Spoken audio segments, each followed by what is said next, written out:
Bonjour Maud Sarda. Bonjour. Bienvenue. Vous êtes donc la directrice de Label Emmaüs. Vous l'avez créé en 2016 avec Thomas Marcotte. C'est quoi Label Emmaüs? C'est une coopérative? C'est une place de marché solidaire? Comment vous le définissez? Alors moi, souvent, je dis que c'est le prolongement d'Emmaüs en ligne. Oui. Donc c'est une marketplace, effectivement, qui est un peu le prolongement des bric-à-brac qu'on connaît bien. Où on va trouver 1 700 000 produits dans tous les univers d'un Emmaüs physique, mais en ligne. C'est aussi le prolongement des points de dépôt Emmaüs, puisqu'on a un site qui s'appelle Tréma, sur lequel les gens peuvent aussi donner des produits en ligne pour la solidarité. Oui, on y reviendra, oui. Et puis effectivement, c'est une coopérative en statut juridique qui englobe tout ça, avec une gouvernance bien particulière. Ouais. Société coopérative d'intérêt collectif, ça marche. On va y revenir tout à l'heure, mais ça marche comment? C'est quoi les grands principes? D'une coopérative. Oui. Alors les grands principes, c'est déjà un fonctionnement très démocratique, puisque c'est une personne égale une voix, quel que soit l'argent qu'on va mettre au capital. Ouais. Je mets 100 €, je mets 1 million, ma voix compte la même que la personne d'à côté. Ensuite, pour un fondateur, une fondatrice en l'occurrence, ça veut dire que quand je partirai de cette entreprise, je partirai comme n'importe quel salarié. Il n'y a pas de valorisation du capital que j'aurais pu créer, de la valeur que j'aurais pu créer. Tout est réinvesti dans l'outil de travail. Ouais. Tous les bénéfices, 100%, sont réinvestis dans l'outil de travail. Ouais. Donc on est bien localisé, on ne risque pas de se délocaliser. Et donc avec cette notion d'intérêt collectif, ça c'est important aussi. Donc but non lucratif, mais équilibre financier possible, ou alors c'est compliqué à atteindre quand même? Alors c'est compliqué parce que on est dans un champ très concurrentiel qui est le e-commerce. Oui. Pas forcément compliqué parce qu'on est une coopérative. D'accord. Donc oui, on est une entreprise avec une recherche de rentabilité parce que on a fait de l'endettement aussi et qu'il faut bien rembourser cet endettement. Et puis on veut créer le plus d'emplois possible, et pour ça il faut développer un chiffre d'affaires comme n'importe quelle entreprise. Donc c'est pas du tout antinomique. Ce qui est un petit peu compliqué, c'est de lever des fonds. Lever des fonds en coopérative. On n'a pas d'action à proposer, il n'y a pas de valorisation du capital, et ça les business angels ils n'aiment pas trop. Ouais. Ils aiment bien avoir des dividendes, et ils aiment bien aussi avoir un pouvoir en fonction de ce qu'ils vont mettre au capital d'une entreprise. Nous on propose un schéma qui est diamétralement opposé, les parts sociales. Et on y viendra tout à l'heure, c'est ce qu'on va évoquer avec Adrien Montagu dans la seconde partie de cette émission. Je voudrais revenir sur les étapes franchies par Label Emmaüs en bientôt 6 ans, avec peut-être d'abord la formation. Label École, c'était quoi l'idée? Former au métier du e-commerce, c'est ça? En fait, quand on s'est lancé, beaucoup de personnes nous ont dit que les compagnies Emmaüs seraient incapables de faire du e-commerce. On n'en avait jamais fait dans ce mouvement.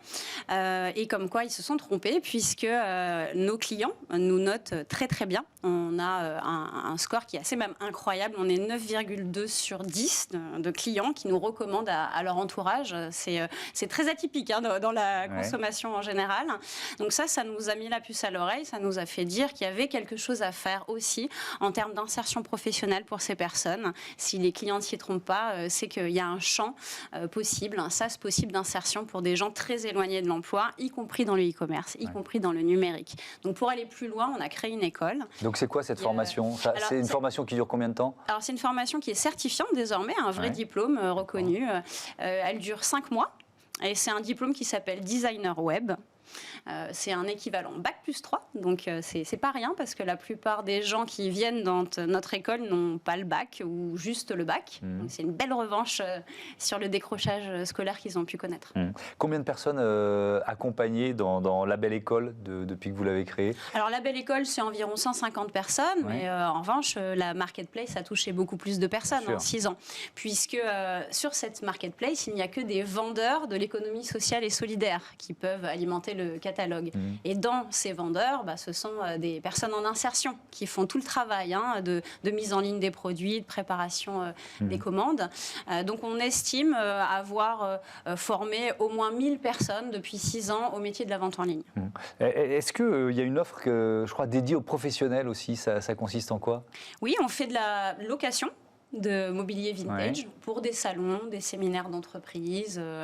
Voilà. Après, On vend aussi beaucoup de livres et pas mal de professionnels décorent des espaces où font des petites librairies solidaires à l'intérieur d'un siège social, dans un endroit de restauration rapide, etc. Donc on vend aussi des petites librairies solidaires en plus de la location. Alors vous l'avez évoqué, il y a Tréma aussi. Vous l'avez créé quand, Tréma? Et alors, il y a 1 an. Il y a 1 an, donc c'est tout récent. Oui. On en avait parlé ici même. C'est quoi? C'est une sorte de Vinted solidaire? Comment on peut le définir? Exactement ça. C'est ça. Label Emmaüs, c'est un Amazon solidaire et Tréma, c'est un Vinted solidaire. Donc plutôt que de vendre, je vais donner. Je vais mettre en ligne un produit, quel qu'il soit, aussi facilement que je pourrais le mettre en ligne sur Le Bon Coin ou sur Vinted. La création d'annonce est la même.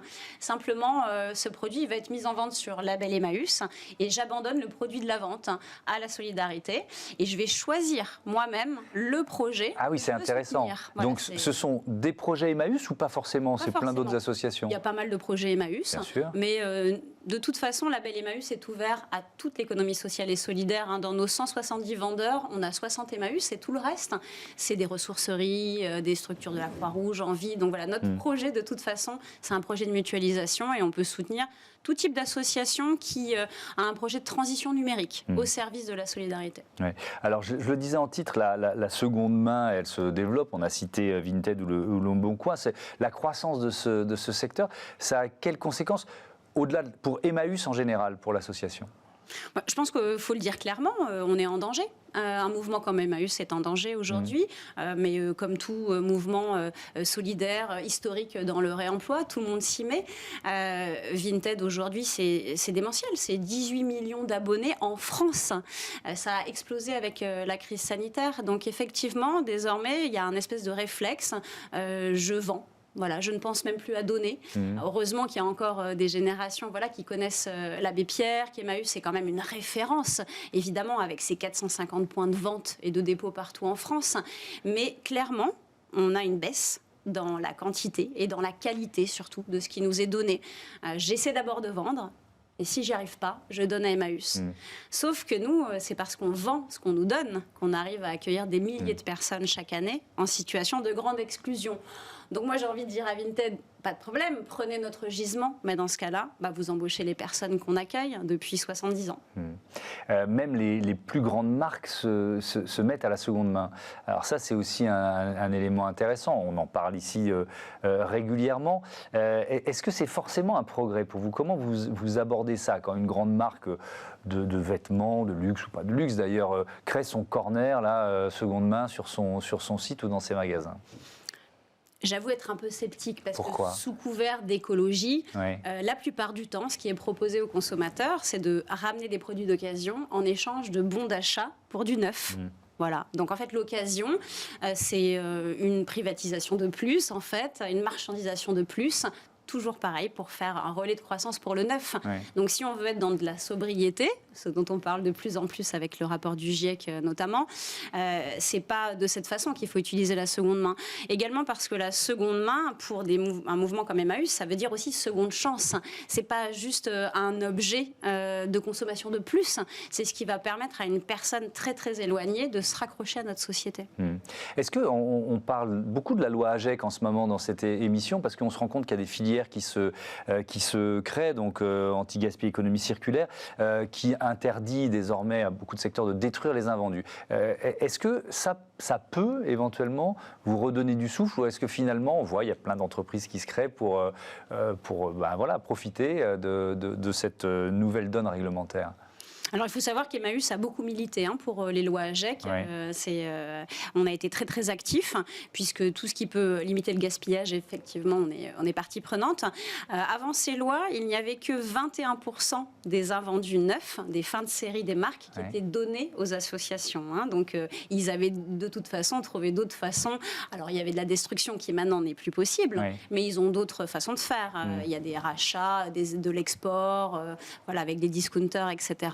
Donc déjà, j'espère que la fin de la destruction va plutôt être orientée vers l'associatif et non pas vers d'autres solutions. Ça, il n'y a rien dans la loi qui garantit que l'associatif va être privilégié. Et puis ensuite, est-ce que ça va permettre à notre société de production de se remettre un tout petit peu en question? C'est surtout ça. Il faut qu'on produise moins et pas juste qu'on trouve des débouchés pour utiliser ces invendus autrement. Ouais. Comment alors, Label Emmaüs, évidemment, c'est un outil, on l'a bien compris, pour permettre à l'association de survivre. Vous dites on est en danger. C'est quoi les prochaines étapes dans votre issue? Je voyais l'idée de créer des petites plateformes logistiques. Enfin, j'imagine que vous devez bouillonner d'idées. Donc, c'est quoi les prochaines étapes? Oui, alors c'est un secteur, on a intérêt d'aller assez vite parce qu'en face, ils ont des moyens qui sont démesurés par rapport aux nôtres. Je pense que tout le monde a vu des levées de fonds dingues dans la seconde main, que ce soit Back Market, Celency dernièrement. Voilà, c'est des dizaines, des centaines de millions d'euros même. Donc, moi, ma dernière levée de fonds, c'était 150 000 euros. C'est aussi pour ça qu'on se mobilise avec les licornes pour cette levée de fonds. Donc, notre façon à nous de ne pas disparaître, ça va être effectivement de créer des entrepôts logistiques un petit peu partout en France. Et nos entrepôts, c'est tout sauf un entrepôt Amazon.